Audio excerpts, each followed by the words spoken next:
I need you to tell me if I'm wrong. Because a man I haven't spoken to in 7 years walked into my shop last Thursday, and I looked him dead in the eye and told him his money means nothing to me. Now, this isn't just some ex-boyfriend. This man is worth $2 billion. His face is on magazines. He flies private. He eats at restaurants where the menu doesn't even have prices. And 7 years ago, he left me pregnant, broke, alone, with a text message that said 5 words, "I'm sorry. I can't." Then he changed his number. So when he showed up begging to be a father to the son he never wanted, I didn't scream. I didn't cry. I sat him down and asked him for something his billions can't touch. And now half the people in my life say I went too far. So did I? Before you answer that, you need to hear the full story. Because what I asked him for wasn't revenge. It wasn't money. It wasn't even an apology. It was something he couldn't buy, couldn't fake, and couldn't send someone else to handle for him. And to understand why I asked for it, I need to take you back 7 years to a laundromat in Harlem on a rainy Tuesday night in September. That's where I met Marcus Whitfield. And that's where everything started falling apart. Even though, at the time, it felt like everything was finally coming together. The laundromat on 137th and Frederick Douglass wasn't the kind of place where love stories begin. Flickering fluorescent lights. 3 machines permanently out of order. A vending machine that ate your quarters and gave you nothing back. The whole place smelled like bleach and bad luck. But I was there every Tuesday night because it was the only time my schedule allowed it. Mornings, I worked at a daycare center on 125th Street. 12 toddlers, 1 assistant, 0 patients left by noon. Evenings, I waitressed at a Dominican spot on Broadway called La Mesa. Good tips on weekends. Terrible tips on Tuesdays. And after all that, I'd haul my laundry 6 blocks in a rolling cart because the machines in my building had been broken since before I moved in. I was 24 years old, tired in a way that sleep doesn't fix. But I had a plan. I was saving money, slow as it was, to go back to school for landscape architecture. That dream lived in the back of my head like a letter I hadn't opened yet. I was afraid that if I looked at it too closely, I'd realize how far away it really was. So there I was, folding towels, minding my business.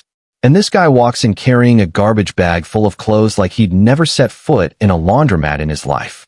He stood in front of a machine for a solid minute, holding a bottle of detergent like it was a chemistry experiment. I watched him pour about half the bottle into a single load. "You trying to wash your clothes or dissolve them?" I said. He looked over at me, startled. Then he laughed. Not a smooth laugh. Not one of those practiced chuckles guys do when they're trying to seem cool. A real laugh. The kind that comes out before you can stop it. "That obvious, huh?" he said. "You just used enough soap for a car wash." He walked over, leaned against the folding table, and said something I still remember. Word for word. "You ever notice how laundromats are the loneliest places in the world?" And I looked at him, really looked at him, and said, "Only if you're doing laundry alone." That was it. That was the beginning. His name was Marcus Whitfield, 26 years old, co-founder of a tech startup with his college roommate. They were building some kind of AI platform for small businesses. I'm not going to pretend I understood all of it. What I understood was his energy. He talked about that company like it was a living thing, like it had a heartbeat and he was responsible for keeping it alive. He was sleeping on a futon in a shared apartment, surviving on ramen and bodega coffee, working 18-hour days. And somehow, he still had this spark. This way of looking at the world like he was running towards something the rest of us couldn't see yet. I noticed his hands first. Long fingers, calloused at the tips from typing. He caught me looking and didn't make it weird. He just smiled. We started talking that night and didn't stop for 8 months.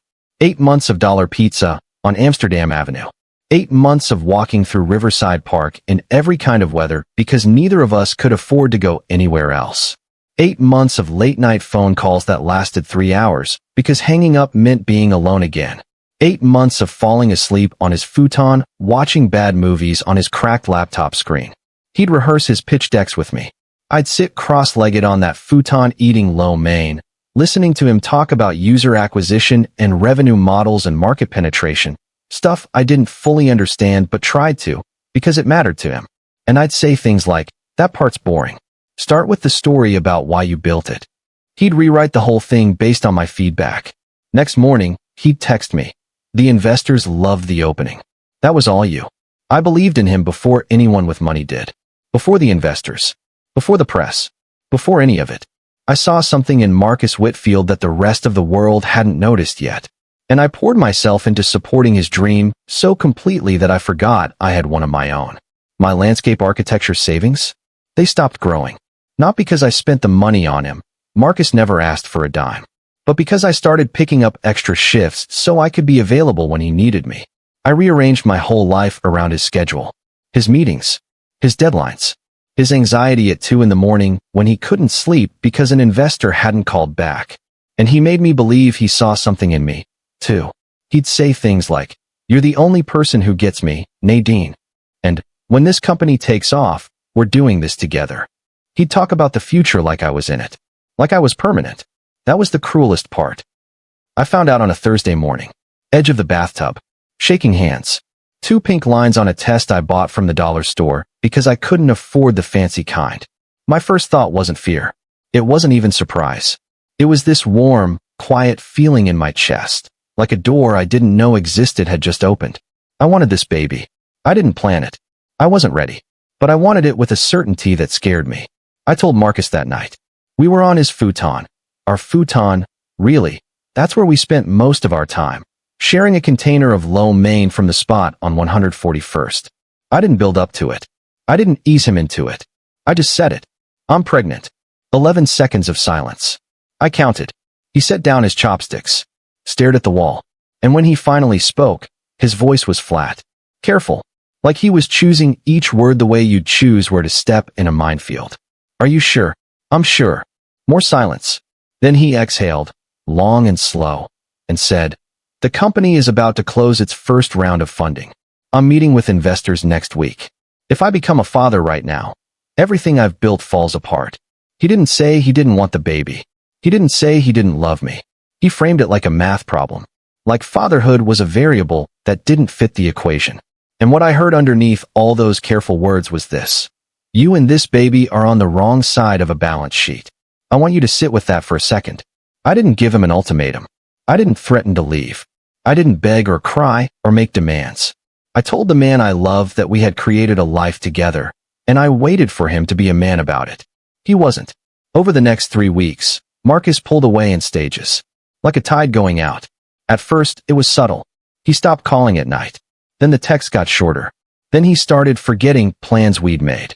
He was there, but not really. His body was in the room, but his mind had already packed its bags. And here's the part that still messes with me. He made me think I was the problem. That's the thing nobody warns you about. When someone is leaving you in slow motion, they don't always slam the door. Sometimes they just rearrange the furniture so gradually that you start bumping into walls you didn't know were there. And when you say, "Hey, something feels different," they look at you like you're crazy. Nothing's changed, Nadine. You're overthinking it. I've just been busy. The investors are breathing down my neck. Why do you always have to make everything about us? I'm dealing with real pressure right now. Real pressure. Like carrying a baby alone while working 2 jobs isn't real pressure. Like lying awake at midnight wondering if the man you love is about to walk out on you isn't real pressure. Like watching your body change with a life growing inside it while the person who helped create that life can barely look you in the eye. But I swallowed it. Every time. Because for just a second, I thought maybe he was right. Maybe I was being too sensitive. Too needy. Too much. Has that ever happened to you? Where someone makes you doubt your own eyes? Your own gut? Where you know something is wrong but they say it so calmly, so confidently, that you start wondering if the problem is you. That's a special kind of cruelty. Because it doesn't just hurt you. It makes you hurt yourself. That's how it works, by the way. When someone's gaslighting you, they don't need you to believe the lie forever. They just need you to doubt yourself long enough for them to get out the door. And that's exactly what Marcus did. I should have seen it coming. Looking back, every sign was there. The shorter texts. The missed calls he never returned. The way he stopped saying we and started saying I. But when you love someone, you don't read the signs. You make excuses for them. You tell yourself the story you want to be true because the alternative is too painful to accept. The text came on a Sunday night. I was sitting on my bed in the apartment I could barely afford, rubbing my stomach. I was 6 weeks along, and my phone buzzed. "I'm sorry. I can't do this. Please don't call me." 13 words. That's what 8 months of love and the beginning of a life together was worth. 13 words and a period at the end, like he was closing a business transaction. I called him. Straight to voicemail. Called again. Same thing. I texted, "Marcus, please. We need to talk about this." The message didn't deliver. He'd changed his number. Let me say that again because I need you to really hear it. He didn't just leave. He erased me. Like I was a draft of an email he decided not to send. Like if he deleted my number and changed his, I'd just stop existing. Problem solved. I sat on the floor of my apartment that night and cried until my ribs ached. Not the pretty kind of crying. The ugly kind. The kind where your whole body shakes and snot runs down your face and you can't catch your breath because the pain is so physical it feels like something inside you actually broke. 6 weeks pregnant. $47 in my checking account. No parents. My mother passed 2 years before from complications with diabetes. My father had been out of the picture since I was 9. No siblings. No safety net. Just me. And a baby I already loved. And the silence of a man who had decided we weren't worth the inconvenience. I stayed on that floor for a long time. Long enough for the streetlight outside my window to flicker on. Long enough for the apartment to get dark around me.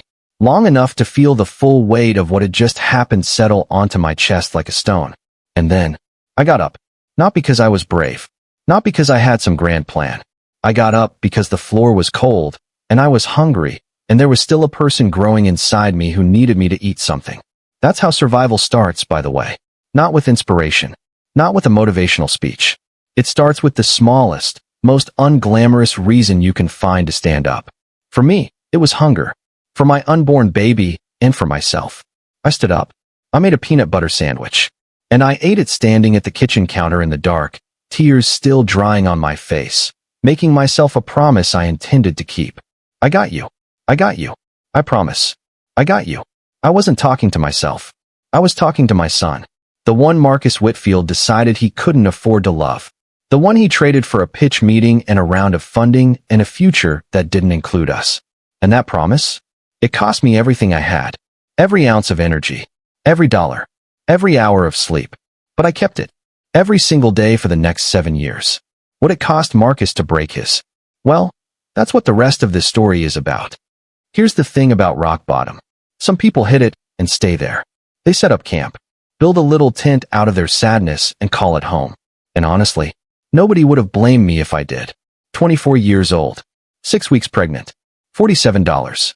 No family. No partner. No plan. But I didn't stay on that floor. And I need you to understand. It wasn't because I had some sudden moment of clarity. It wasn't because I woke up the next morning feeling strong and empowered and ready to conquer the world. I woke up nauseous. I woke up swollen-eyed. I woke up to an empty apartment that still smelled like the lo mein Marcus and I used to share. And the only reason I got out of bed was because the baby inside me needed me to eat breakfast. That's how survival works. It doesn't start with inspiration. It starts with the smallest, most unglamorous reason you can find to keep going. For me, it was a bowl of cereal at 7 in the morning because the baby needed calories. That's it. That's the whole motivational speech. The first week was paperwork, WIC applications, Medicaid forms, food pantry schedules. I sat in government offices with fluorescent lighting and plastic chairs, filling out the same information on 5 different forms, explaining my situation to 5 different people who looked at me with 5 different versions of pity. I hated every second of it. Not because there's anything wrong with asking for help, but because 6 months earlier, I had a plan. I had savings. I had a man who told me we were doing this together. Now I was checking boxes on a form that asked, "Is the father of the child involved?" and writing no in blue ink like it was just another question. I kept both my jobs, the daycare and the restaurant, as long as my body allowed it. But by the 4th month, standing for 8-hour dinner shifts was getting dangerous. My ankles swelled. My back screamed. One night, I got so dizzy carrying a tray of drinks that I had to grab the edge of a table to keep from going down. The manager sent me home early. I lost half a night's tips. That's when I picked up the 3rd job. Weekends at a garden center in the Bronx.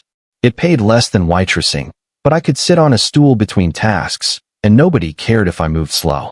And it was there, surrounded by soil and seedlings and the quiet green smell of growing things, that something inside me woke up. See, when I was a girl, maybe 8 or 9, my mother used to grow herbs on our fire escape. Little terracotta pots of basil and cilantro and mint lined up along the railing, 4 stories above the street. Our whole apartment smelled like possibility. She'd let me help her water them. She'd show me how to pinch off the dead leaves so the plant could put its energy into new growth. You gotta let go of what's dying, baby, she'd say. Otherwise it chokes out what's trying to live. I hadn't thought about those fire escape herbs in years. But standing in that garden center, 8 months pregnant, surrounded by flats of petunias and trays of marigolds, the memory came back so hard it almost knocked the wind out of me. My mother's hands. The smell of wet soil. The way she talked to those plants like they were family. I realized something that day. I'd been so focused on surviving that I'd forgotten I used to know how to make things grow. Khalil was born on a snowy morning in March. 7 pounds, 4 ounces. Perfect. 10 fingers. 10 toes. A full head of dark hair and a cry so loud the nurse laughed and said, "Oh, this one's got opinions." I held him in that hospital bed, alone, no partner beside me, no family in the waiting room, and whispered the same words over and over into his tiny ear. "I got you. I got you. I promise I got you." The delivery nurse asked if I wanted to list a father on the birth certificate. I said no. She didn't push it. She just squeezed my hand and said, "You're going to be a great mom." I held on to those words for months. Some days, they were the only thing that kept me going. The first 2 years of Khalil's life were the hardest thing I've ever done. And I've done some hard things. $47. A text message breakup. Government office waiting rooms. But nothing, compared to raising a newborn alone on no sleep, no money, and no safety net. Feeding every 3 hours around the clock. Diaper changes at 2 in the morning, 4 in the morning, 6 in the morning. Colic that lasted weeks. Khalil screaming for hours while I walked circles around my tiny apartment, bouncing him, singing to him, crying right alongside him because I didn't know what else to do and there was nobody to hand him to when my arms gave out. There were nights I sat in the rocking chair I'd bought for $12 at a yard sale, holding my screaming son, and thought, Marcus is probably asleep right now, in his apartment, with his phone on silent, living his life like we never happened. And here I am, covered in spit up, running on 2 hours of sleep, wondering if I'm doing any of this right. But every morning, Khalil would wake up and smile at me. This gummy, toothless, completely unearned smile. Like I was the best thing he'd ever seen. And I'd think, okay, one more day? I can do one more day? And then, Miss Lorraine. Miss Lorraine lived in the apartment directly below mine. She was 72 years old, had raised 5 children of her own, buried a husband, and survived a stroke that left her with a slight limp and absolutely zero patience for nonsense. She heard Khalil crying through the ceiling one night and knocked on my door at 11 p.m. with a bottle of gripe water and a look on her face that said, "Give me that baby." I didn't even argue. I just handed him over. She had him quiet in 4 minutes. For minutes. I'd been trying for 2 hours. "You need help," she said. "Not a question. I can't afford." "Did I ask you for money?" She settled into my one good chair with Khalil sleeping on her chest like he'd known her his whole life. Every mother deserves a village. "I'm yours." She meant it. From that night on, Miss Lorraine watched Khalil for free while I worked. She never asked for a dime. She cooked for us on Sundays, big pots of oxtail stew and rice and peas that lasted half the week. She taught me how to stretch a grocery budget so thin it was practically see-through. How to make one chicken last 3 meals. How to find the markdowns at the grocery store on Tuesday mornings before anyone else got to them. And on the really bad nights, the nights when I missed Marcus so hard it felt like a bruise on my ribs, when I hated myself for missing a man who'd thrown me away, she'd sit with me at her kitchen table, pour 2 cups of tea, and say, "You cry if you need to. Then you wipe your face and get back to work. That boy upstairs needs his mama standing, not sitting." Miss Lorraine never once said a bad word about Marcus. She didn't need to. She just showed me, every single day, what it looked like when someone actually showed up. No excuses. No conditions. No text messages at midnight saying they couldn't handle it. I never forgot her kindness. Not once. Everything I built after that. Miss Lorraine's fingerprints are all over it. She's the reason I believe in villages. She's the reason I know that one person deciding to care can change the entire direction of someone's life. The flower thing started by accident. At the garden center, they threw away unsold flowers every Friday. Perfectly good stems, roses with slightly droopy heads, carnations past their display peak, bunches of eucalyptus that hadn't moved all week. My boss let me take whatever was headed for the dumpster. At first, I just brought them home, put them in mason jars on the kitchen counter. The apartment smelled better. Khalil liked grabbing at the petals. It made the place feel less like survival and more like a life. Then one Saturday, I had more flowers than jars. So I bundled a few into small arrangements, tied them with ribbon I'd bought for 30 cents at a thrift store, and set up a folding chair outside the one train station on 145th Street. $5 a bouquet. I sold 11 that first day. $55. That's more than I had in my bank account the night Marcus left. And I made it in 4 hours selling flowers people were about to throw away. Something clicked. Not a business plan. Not a strategy. Just a feeling. The same feeling I'd had on my mother's fire escape. That I knew how to make dead things beautiful. That I could take what other people discarded and turn it into something worth paying for. I started doing it every weekend. Rain or shine. Khalil in a stroller beside me, bundled up in whatever season-appropriate outfit I could find at Goodwill. I'd arrange flowers while he slept, sell them to commuters and dog walkers and teenagers buying last-minute apology gifts for their girlfriends. Word got around. People started requesting specific arrangements. Could I do something for a birthday? For an anniversary? For a funeral? I said yes to everything, even when I had no idea what I was doing. I watched YouTube tutorials at midnight. Studied flower arrangement books at the library while Khalil played with blocks in the children's section.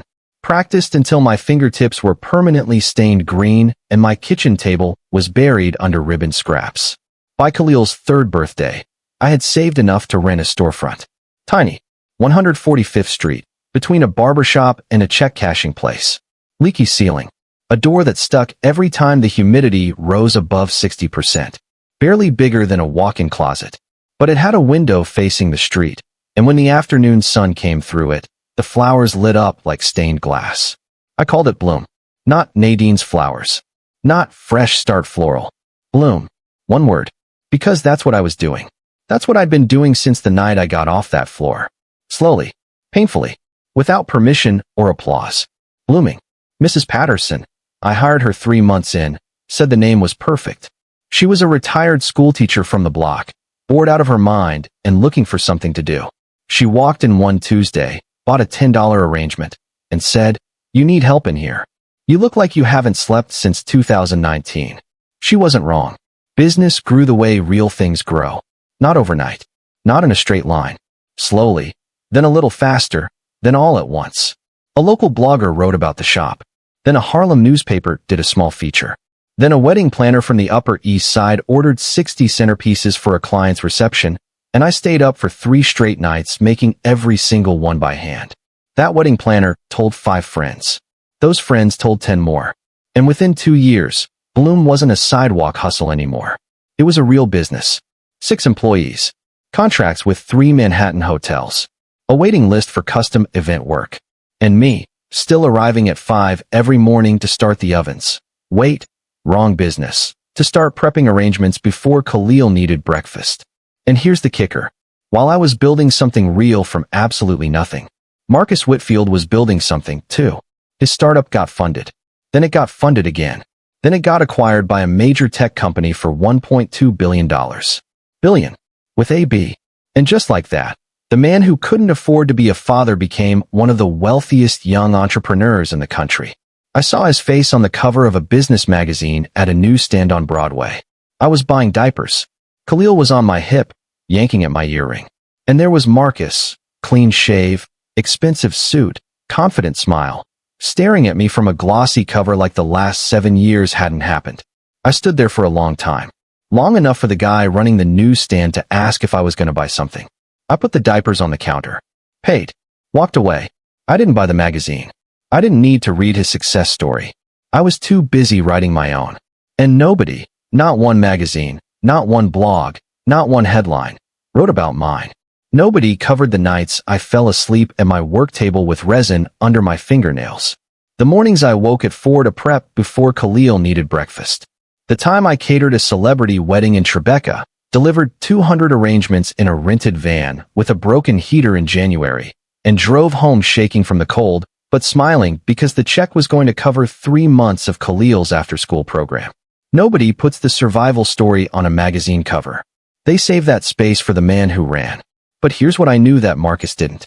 What I built it with my hands. Every petal, every ribbon, every $5 bouquet sold in the rain outside a subway station. Nobody gave it to me.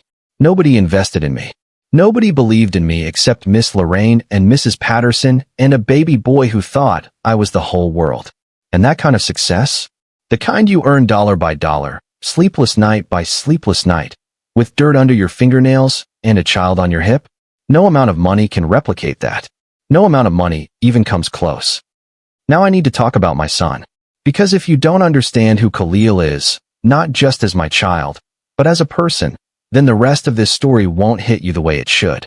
Khalil was the kind of kid who made strangers smile on the subway. I'm not exaggerating. Old women would stop us on the platform just to pinch his cheeks. Bodega owners would slip him free lollipops. He had this laugh, this full body, wide open, nothing held back laugh, that filled whatever room he was in. You couldn't hear it and not smile. It was physically impossible. He had his father's face. That was the cruel part. Marcus's jawline. Marcus's forehead. The same way his eyebrows pulled together when he was concentrating on something. Every time I looked at my son, I saw the man who left us. And every time, I had to remind myself that Khalil got his heart from me. The boy loved 2 things more than anything in the world: drawing and asking questions. And not regular kid questions. Not, why is the sky blue, stuff. Khalil asked questions that made grown adults pause. At 5, he started sketching buildings. Not stick-figure houses with triangle roofs and a sun in the corner. Real buildings. Structures with windows and doorways and something that looked suspiciously like load-bearing walls. His kindergarten teacher pulled me aside at pickup one day and said, "Mrs. De Leon, has Khalil been studying architecture?" I almost laughed. He was 5. He'd been studying cartoons and chicken nuggets. But she showed me his drawings, and my mouth fell open. They were detailed, specific. He'd drawn the apartment building across from our window, and he'd gotten the fire escapes right. Every landing, every railing. The proportions were off because he was 5 years old, but the observation? That was something you can't teach. By 6, the questions got bigger. Mama, why don't skyscrapers fall down? How come bridges can hold all those cars? Why do some buildings look like they're growing out of the ground, and some look like they got dropped there? That last one stopped me cold. Because he was right. Some buildings do look like they belong, and some don't. My 6-year-old had noticed something most adults walk past every day without seeing. One night, tucking him in, I said, "You know what? I think you're going to be an architect." He scrunched up his face. "What's an architect?" "Someone who draws the buildings everyone else lives in." He went quiet for a long time. That thinking quiet he does, where you can practically see the gears turning behind his eyes. Then he nodded, slowly, like he'd just made a very important decision. "Then yeah, that's what I'm going to be." I enrolled him in every art program I could find. Saturday mornings at the library studying architecture books while other kids played in the children's section. I bought him his first real drafting set for his 7th birthday, saved for 4 months to afford it. When he opened that box, the look on his face. I'd walk through fire for that look. I'd sell every flower I owned for that look. Khalil never asked about his father. Not once in 7 years. And I never brought it up. I figured the day would come when he'd want to know, and I'd be ready. I'd tell him the truth. All of it. Without poison. I wouldn't make Marcus a monster. I'd just tell my son what happened and let him decide for himself. But that day hadn't come yet. And some nights, after Khalil fell asleep with his sketchbook on his chest and a pencil still in his hand, I'd sit at the kitchen table with a cup of tea gone cold and wonder. Not about Marcus. About the question I dreaded more than anything in the world. Why didn't he want me? How do you answer that? How do you explain to a child that his father chose stock options over diapers? That ambition swallowed love whole and didn't even bother to spit out the bones. I didn't have an answer yet. I just had a promise that when the day came, I'd handle it with honesty and without bitterness. In the meantime, I was raising a boy who knew what it felt like to be wanted, who went to sleep every night knowing he was the most important person in somebody's world, who never once doubted that his mother would show up. A boy who drew buildings at the kitchen table while I arranged flowers at the counter.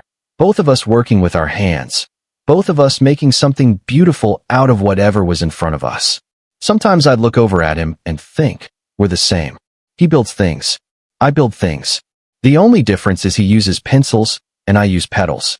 But we're both doing the same work, taking what we've got and turning it into something that wasn't there before. And that was enough. Until it wasn't. It started small, the way the worst things always do. Khalil got tired easier than usual. Not sick tired, just slow. He'd come home from school and want to lie on the couch instead of drawing. He'd fall asleep at the kitchen table during homework. I told myself he was growing. Kids get tired when they're growing, right? That's normal. Then the bruises showed up. Little ones at first. On his shins, his forearms, places where a 7-year-old might bump into things. But they kept coming. And they took too long to fade.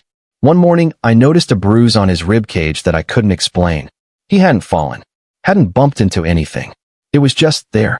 Does this hurt? I asked, touching it gently. He shrugged. A little. Not really. I made a mental note to call his pediatrician. Then life happened. A rush order at the shop, a school event I'd volunteered for, Mrs. Patterson needing time off, and I didn't call. I pushed it to the back of my mind. I told myself I was overreacting. I wasn't overreacting.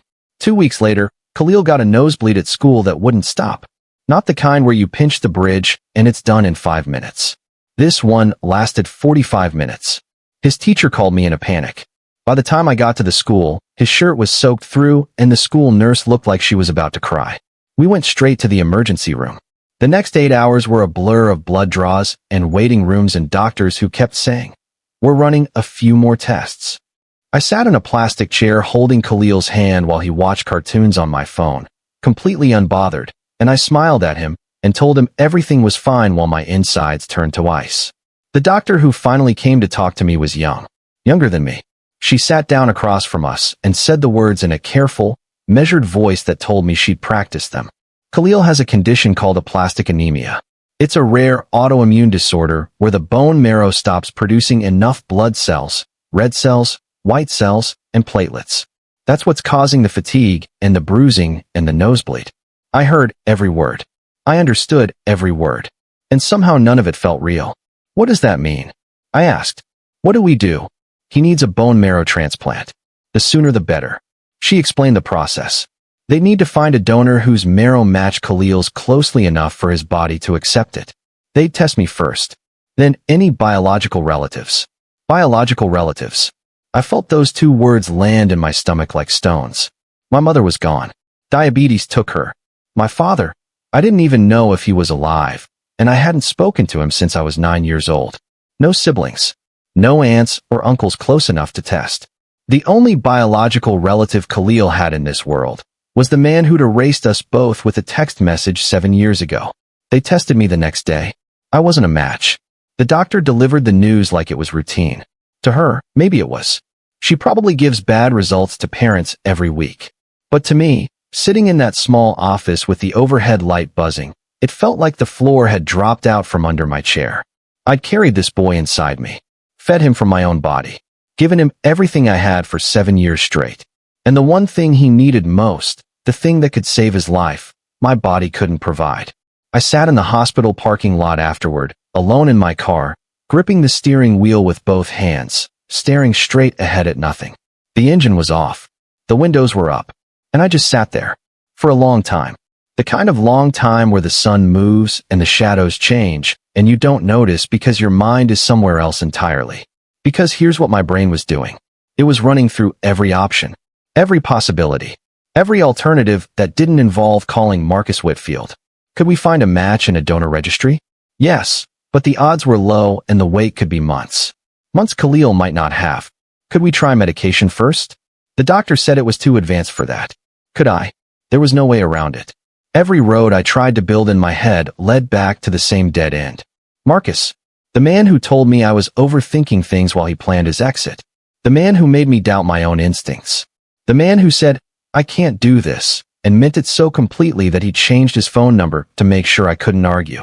That man was the only person on earth who might be able to save my son. And I need to stop here for a second, because I need to ask you something, and I want you to really think about it before you answer. If the man who erased you from his life, who left you pregnant, broke, and alone, who made you question your own sanity, who chose money over your family. If that man was the only person on this planet who could save your child, would you call him? Would you swallow every ounce of pride you've built over 7 years of doing it alone? Would you pick up a phone and reach out to the person who destroyed you and say, I need something from you? Drop your answer in the comments. I want to know. Because what Nadine did next, it's not what you think. And I promise you, it's not what Marcus expected. I sat in that parking lot for over an hour. My phone was in my hand. I wasn't looking at it. I was looking through it, past it, into some version of the future where I had to stand in front of Marcus Whitfield, billionaire, magazine cover, private jets, and admit that I needed him. Not his money, not his connections, not his apology. Something much worse than any of that. Something he couldn't delegate, couldn't outsource, couldn't throw money at until it went away. I needed what was inside his body, his blood, his marrow, the biological material that matched my son's because that's how genetics works. The one thing Marcus gave Khalil that he didn't even know about. And asking for it meant doing the one thing I'd sworn I'd never do. Letting him back in. Even a crack. Even for a moment.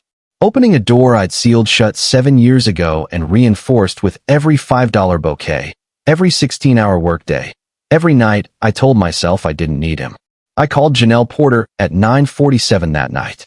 Janelle and I had gone to the same high school. We weren't close anymore. Life does that. Pulls people to different corners of the city, but she was one of the only people from my old life who knew both me and Marcus. She'd seen my shop on Instagram a few months back, commented a fire emoji, and we'd exchanged a few messages. Nothing deep, just the polite kind of catching up people do when they don't want to lose someone completely. Janelle, I need a favor, I said. My voice was steady. My hands were not. What's going on? You sound off. I need Marcus Whitfield's contact information. The silence on her end lasted long enough for me to hear the television in her background. Some reality show. Somebody arguing about a dinner party. Nadine, are you sure? No, I said. But my son needs a bone marrow transplant, and Marcus is the only biological match possibility I have left. More silence. Then, quietly, I have his assistant's email. He gave it out at a tech event last year. I don't know if it still works. Send it to me. She did. And I stared at that email address on my phone for 3 days before I did anything with it. 3 days of going to work, making arrangements, smiling at customers, picking Khalil up from school, cooking dinner, reading bedtime stories, acting normal while every cell in my body was screaming. On the 4th day, I sat down at my kitchen table at midnight, the same table where Miss Lorraine had poured me tea on my worst nights, and I typed an email to Marcus Whitfield's assistant. It was 4 sentences long. My name is Nadine DeLeon. I'm the former partner of Marcus Whitfield. We have a 7-year-old son named Khalil who is critically ill and requires a bone marrow transplant. I need Marcus to get tested as a potential donor. I read it 11 times. Then I hit send.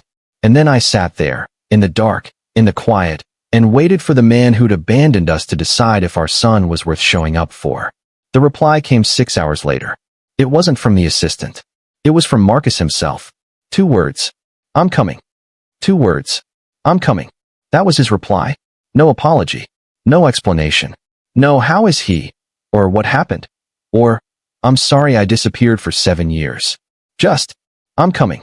Like he was confirming a dinner reservation. And honestly, part of me was relieved he didn't say more. Because if Marcus had sent a long emotional email full of excuses and regret, I might have lost my nerve. I might have started feeling sorry for him. And I couldn't afford to feel sorry for Marcus Whitfield. Not now. Not when my son's life was on the line. 3 days passed. I went to work. I made arrangements. I smiled at customers. I picked Khalil up from school and helped him with his homework and read him stories at bedtime and acted like my entire world wasn't balanced on a knife's edge. Mrs. Patterson could tell something was wrong. That woman reads me better than anyone alive, but she didn't push. She just made sure the shop ran smooth and kept a cup of tea waiting for me every morning without being asked. Then Thursday came. I was in the back of the shop working on a sympathy piece. Peonies and eucalyptus. For a funeral the next morning. There's an irony there that I didn't appreciate at the time. Me arranging flowers for someone's death while waiting for the man who might save my son's life. The bell above the door chimed. I didn't look up.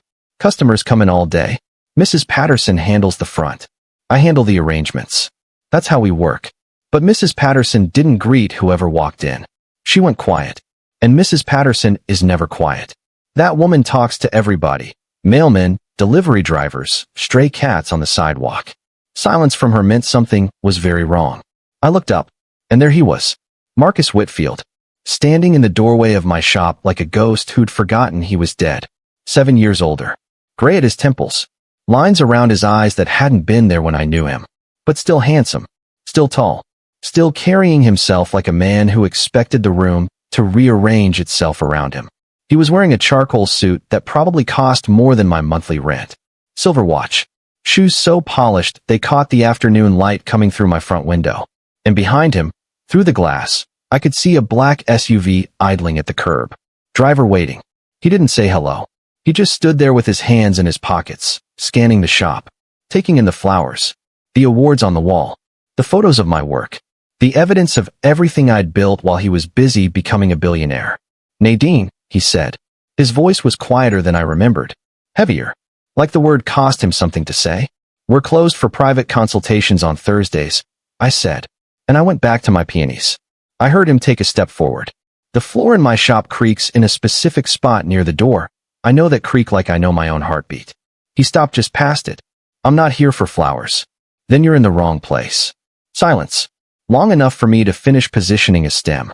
Long enough for Mrs. Patterson to quietly excuse herself to the back room. Because that woman has survival instincts sharper than anyone I've ever met. Then Marcus said, "You look different. I look like a woman who raised a child and built a business without you. That's what different looks like." He flinched. "Good. Nadine, I know I don't deserve to be here. You're right. You don't. But when I got your email, when I found out about Khalil," his voice cracked on my son's name. On the name of the child he didn't even know existed until 4 days ago. I dropped everything. I canceled meetings. I flew back from Singapore. I need you to know that. I set down my shears and looked at him. Really looked at him. And you know what I saw? I saw a man who was performing. Not lying, exactly. But performing. Doing the thing he'd always been good at. Reading the room. Figuring out what people needed to hear. And delivering it with just enough emotion to seem sincere. He'd done the same thing to me 7 years ago. Those weeks before the text message, when I'd tell him something felt wrong and he'd say, "Nothing's changed, Nadine. You're overthinking it." He'd hold my hand. He'd kiss my forehead. He'd look me right in the eyes and tell me everything was fine while he was already halfway out the door. And standing in my shop, watching him try to be the concerned father, I felt that same old tug. That whisper in the back of my brain that said, maybe he really does care. Maybe he's changed. Maybe this time is different. For a second, just a second, I almost believed it. Then I remembered where that believing got me last time. Floor of a studio apartment. $47. A text message that ended with a period. "No, not again. You canceled meetings," I repeated. "You flew back from Singapore." "That's very impressive, Marcus. Very dramatic. But here's what I need you to understand." I came around the counter and stood in front of him. He was taller than me by half a foot. Didn't matter. In that moment, I was the tallest person in the room. You didn't drop everything for your son. You dropped everything because you got an email that scared you. There's a difference. Dropping everything for your son would have looked like staying 7 years ago when I told you I was pregnant. Dropping everything for your son would have looked like answering your phone instead of changing your number. What you did this week isn't fatherhood. It's crisis management. Marcus opened his mouth. Closed it. Opened it again. "That's not fair," he said. And there it was. The phrase I'd been waiting for. The one he always used when the truth made him uncomfortable. That's not fair. Like fairness was something he got to define. Like I was the one being unreasonable. Not fair. I said, "You want to talk about fair?" Fair would have been a phone call. Fair would have been showing up to a single doctor's appointment in 7 years. Fair would have been just one birthday card. You don't get to fly in on a private jet and lecture me about what's fair. I didn't know he existed. Marcus's voice rose for the first time. "You never told me, Nadine. You had my child, and you never told me." And there it was. The flip. The thing gaslighters do when they're cornered. They take their guilt and they hand it to you. Wrap it up in logic. Make you carry it. Because if this is your fault, then it can't be theirs. 7 years ago, he made me doubt my own instincts. Made me think I was imagining the distance, the coldness, the slow motion exit. Now he was standing in my flower shop, trying to make me feel guilty for protecting my child from a man who'd already proven he could disappear. And for a second, I'm being honest here, for a second, it worked. For a second, I felt that old familiar shame creeping up my spine. The voice that says, was I wrong? Should I have tried harder to find him? Did I take something from Khalil by keeping this secret? Has that ever happened to you? Where someone flips the script so fast you forget who actually did what? Where they say one sentence and suddenly you're the villain in a story you didn't write. That's a special kind of poison. And Marcus had always been good at pouring it. But I'm not 24 anymore. I'm not broke. I'm not alone. I'm not standing on a creaky floor in a studio apartment wondering why the man I love won't look me in the eye. I'm standing in a business I built with my own hands, in a life I assembled from nothing, and I know that I did what I had to do. So I said it. Calm. Clear. No yelling. No tears. You didn't know because you made sure you couldn't know. You changed your number, Marcus. You erased me. You didn't leave a forwarding address or a way to reach you, or even a hint that you cared whether I survived. So no, I didn't track you down to tell you about the baby you already told me you didn't want. I protected my son from the same rejection you handed me. And I'd do it again. Marcus stared at me, and I watched something happen on his face that I'd never seen before. Not in 8 months of dating. Not in 3 weeks of slow-motion abandonment. Not once. He stopped performing. The mask came off. The calculated concern. The rehearsed regret. The carefully chosen words. All of it dissolved, and what was left was just a man, standing in a flower shop, realizing that he couldn't talk his way out of this one. That no amount of charm or money or I flew back from Singapore was going to undo what he'd done. What do you want me to do? He asked. And for the first time, it wasn't a performance. It was a genuine question from a man who had run out of scripts. I sat down on the stool behind my counter.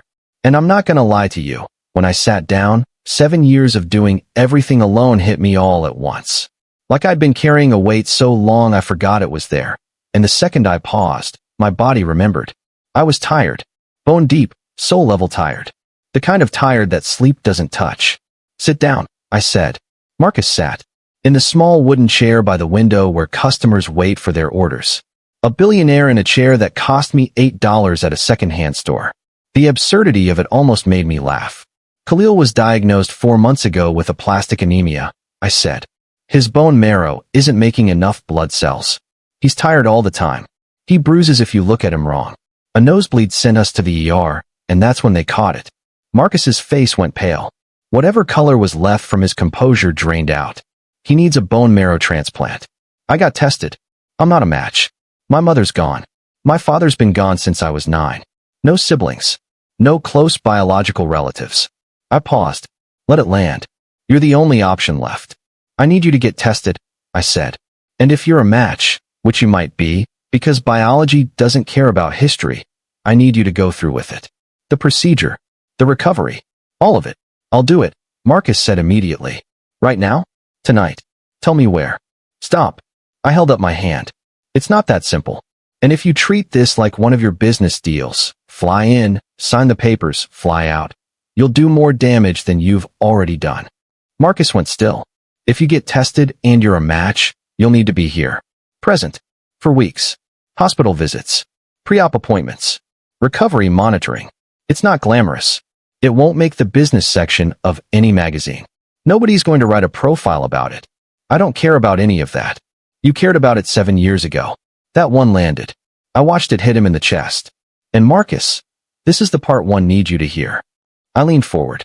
If you start this, if you walk into that hospital and my son sees your face and begins to understand who you are, and then you disappear again, it won't just hurt me this time. It will hurt him. A 7-year-old boy who draws buildings and laughs with his whole body and has never once asked me why his father isn't around. If you break that kid's heart, I will never forgive you. And I mean that in a way I've never meant anything in my life. The shop was quiet. The street noise outside felt miles away. Somewhere in the back, Mrs. Patterson was pretending not to listen. She was definitely listening. I know you don't trust me, Marcus said quietly. And you shouldn't. I haven't given you a single reason to. But Nadine, he's my son. And I'm not asking to be his father. I haven't earned that. I'm asking for the chance to help him live. That's all. I studied his face for a long time. Looking for the performance. Looking for the mask. looking for the version of Marcus who always knew exactly what to say. I didn't find it. What I found instead was a man who was terrified, not of hospitals or needles or bone marrow procedures. Terrified of himself, of what he'd done, of the possibility that he'd already lost something so precious that no amount of money could get it back. Mount Sinai, I said. Tomorrow morning. 8 a.m. Ask for Dr. Ramos in hematology. Don't be late. Marcus nodded, stood up, walked toward the door, and then he stopped, hand on the frame. Back to me. Nadine. What? The shop is beautiful. You built something really beautiful. I didn't respond. I just picked up my shears and went back to the peonies. The bell chimed as he left, and in the quiet that followed, Mrs. Patterson appeared from the back room with 2 cups of tea. She set one in front of me without a word, sat down in the chair Marcus had just been sitting in, and waited. You okay? She finally asked. I wrapped my hands around the warm cup, felt the heat soak into my fingers. Fingers that had built this life, that had arranged a million flowers, that had held my son every night of his life. I don't know, I said honestly, but Khalil's going to be. That was all that mattered. Marcus showed up at Mount Sinai at 7:43 the next morning, 17 minutes early. I know because I was already there, sitting in the lobby with a coffee I hadn't touched, watching the elevator doors like they owed me money. He walked in wearing jeans and a plain black t-shirt. No suit. No watch. No driver waiting outside. He looked like a regular person for the first time since I'd seen him again. He spotted me in the lobby. Walked over. Didn't sit down. You didn't have to come, he said. Yeah, I did. Because here's the truth I hadn't admitted to anyone. Not Mrs. Patterson, not Miss Lorraine, not even myself. I didn't trust Marcus to follow through. 7 years of absence had taught me that this man's promises had the structural integrity of wet paper. So I sat in that lobby because I needed to see him walk through those doors with my own eyes. I needed proof that he was actually going to do the one thing I'd asked. He did it. Went upstairs. Sat in the chair. Let them draw his blood. The whole process took about an hour. When he came back down, he had a cotton ball taped to the inside of his elbow, and a look on his face I couldn't quite read. How long for results? He asked. 3 days. 3 days. 72 hours of wondering whether my son's biological father was going to be the match that saved his life or just another dead end. If Marcus wasn't a match, I didn't have a plan C. Can I ask you something? Marcus said, still standing in the lobby, people moving around us like water around 2 rocks. Depends on the question. What's he like? Khalil. What's he like? I could have given him the short version. Smart kid. Loves drawing. But something about the way he asked, quiet, careful, like he knew he had no right to the answer but needed it anyway, made me tell the truth. He's the best person I've ever met. And he's 7. He draws buildings that would make an architect jealous. He asks questions that make adults uncomfortable because they're too honest. He laughs like the whole world is funny. And he's brave, Marcus. He sits in that hospital and lets them stick him with needles and doesn't complain. He just asks me to bring his sketchbook. Marcus looked at the floor. His jaw was working, the way it used to when he was trying not to cry. I remembered that about him. That specific muscle in his jaw. He sounds like you, Marcus said. He looks like you, I replied. So I guess we're even. Neither of us laughed. But something shifted between us in that lobby. Not forgiveness. Not reconciliation. Just acknowledgement. 2 people standing in the wreckage they'd both had a hand in creating, finally looking at it honestly. I went home. He went wherever billionaires go. And we waited. The call came on a Monday afternoon. I was at the shop, trimming roses for a wedding order, and my phone rang with the hospital's number. I stepped into the back room, closed the door, pressed the phone to my ear so hard it hurt. Ms. De Leon, this is Dr. Ramos. I have Mr. Whitfield's results. Tell me. He's a match. I didn't say anything for a long time. Long enough that Dr. Ramos asked if I was still there. I'm here, I said. My voice sounded strange to my own ears. Thin and far away. I hung up, set the phone on the table, and then I did something I hadn't done in years. I pressed my hands over my face and cried. Not the ugly, rib-aching crying from 7 years ago on a studio apartment floor. This was relief so enormous it came out as tears because my body didn't know how else to hold it. My son was going to live. Before the transplant, Marcus had to be present for pre-op appointments, which meant he had to be around Khalil. Which meant I had to figure out how to introduce my 7-year-old son to the man who'd left before he was born. I talked to Khalil's therapist. Yes, I'd gotten him one when the diagnosis came. The therapist said to be honest, age-appropriate, and let Khalil lead with his questions. So one evening after dinner, while Khalil was drawing at the kitchen table, he was designing a library, he told me, one with a rooftop garden. I sat down across from him. Baby, I need to talk to you about something important. He looked up, pencil still in his hand. Those dark eyes, Marcus's eyes, watching me with the same focused attention he gives his drawings. Is it about the hospital stuff? He asked. Sort of. You know how the doctors have been looking for someone whose bone marrow matches yours? He nodded. He understood more about his condition than most 7-year-olds would. He'd asked Dr. Ramos to explain it to him with diagrams. The kid wanted diagrams. They found a match. His name is Marcus. And I took a breath. He's your biological father, Khalil. My son put his pencil down. He didn't look upset. He didn't look excited. He looked like he was processing. That quiet, gear-turning expression I know so well. Is he the one who left? He asked. That hit me somewhere deep. He'd never asked before. But he'd known. Of course he'd known. Kids aren't stupid. They notice the empty space at the dinner table. They notice their friends have 2 parents at school pickup. They notice and they file it away and they wait until they're ready to ask. Yes, I said.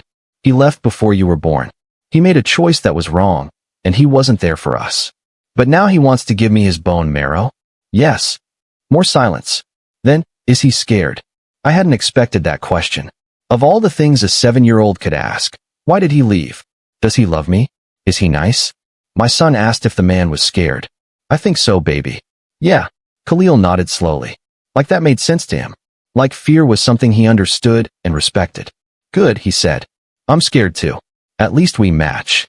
I'm going to need you to sit with that line for a second. Because my 7-year-old son, the one with needles in his arms and a disease in his bones, and every reason in the world to be angry, just found common ground with the father who abandoned him. Not through blame. Not through resentment. Through fear. Through the honest, simple admission that they were both terrified, and that was enough to start with. I barely held it together. I smiled at him and said, yeah, baby. At least you match. And then I went to the bathroom and sobbed into a towel so he wouldn't hear me. The transplant was scheduled for November. In the weeks leading up to it, Marcus did something I genuinely did not expect. He didn't show up with toys. He didn't show up with gifts or gadgets or any of the expensive nonsense a guilty billionaire might throw at a child. He showed up with time. He sat in the waiting room during Khalil's appointments. Quietly. Didn't try to take over. Didn't try to insert himself where he hadn't been invited. He just was there. Then one afternoon, he brought a book. A massive hardcover on the history of bridges from a rare bookshop in Brooklyn. He set it next to Khalil and said, I heard you like buildings. Khalil opened it and didn't speak for 45 minutes. When he finally looked up, he said, did you know the Brooklyn Bridge took 14 years to build? I didn't, Marcus said. And 2 people died building it. I think that's what makes it important. They knew it was going to be hard, and they did it anyway. Marcus looked at me across the waiting room. And the expression on his face, it wasn't guilt anymore. It wasn't performance. It was awe. Pure, unfiltered awe at this tiny person who had somehow become profound without anyone teaching him how. Over those weeks, they built something. Not a father-son relationship. Not yet. Maybe not ever, in the traditional sense. But something. A bridge of their own. Fragile. Under construction. Nowhere near finished. But the first cables were being strung. Marcus learned Khalil's card games. Sat beside him during blood draws without flinching. And Khalil, who had spent 7 years never asking about his father, started telling Marcus things. Small things. What his favorite subject was. The name of his best friend. The library he was designing with the rooftop garden. He didn't call him Dad. He called him Marcus. And Marcus never once asked him to call him anything else. The transplant itself took a full day. I sat in the waiting room for 9 hours, drinking coffee I didn't taste, praying with a desperation I hadn't felt since the night Khalil was born. Mrs. Patterson was there. Miss Lorraine, who'd taken 2 buses to get to the hospital because she said, that's my grandbaby in there, and I don't care if my hip is acting up. Marcus went through the harvest procedure in the morning. They extracted marrow from his pelvis under anesthesia. He came out groggy and sore, and the first thing he asked the nurse was, is Khalil okay? The marrow went into Khalil that afternoon. They called it day 0. The beginning of a new immune system. The beginning of a new chance. Khalil spent 3 weeks in the hospital, and Marcus was there for every single one. Slept in the waiting room chair. Learned the name of every nurse on the floor. Read to Khalil when Khalil was too tired to hold a pencil. On the day Khalil was discharged, thinner, paler, but alive, alive, alive, he looked up at Marcus from his wheelchair and said, "Thanks for the bone marrow." Marcus laughed. A real laugh. Full and unguarded, and surprised out of him before he could catch it. And I saw something in his face I hadn't seen once in all the years I'd known him. Not ambition. Not calculation. Not the restless hunger of a man chasing the next billion. Gratitude. Plain and enormous and completely unperformable. That was 3 months ago. Khalil is recovering. His blood counts are climbing. He's drawing again. A hospital, this time, with big windows so the patients can see the sky. He asked me last week if Marcus could come to his school's art show. I said I'd think about it. Marcus has stayed. That's the part one keep turning over. He stayed. Not because a contract obligated him. Not because a court ordered him. He stayed because, well, I don't know why. And I'm not sure I trust the answer even if he gave me one. He comes to Khalil's appointments. Calls on Tuesdays and Thursdays. Not every day, because I set that boundary and he respected it. He opened a college fund I didn't ask for. When I told him he didn't have to, he said, "I know. I wanted to." I didn't argue. My pride has limits, and my son's education isn't where I plant my flag. But here's where it gets complicated. And here's why I started this story the way I did.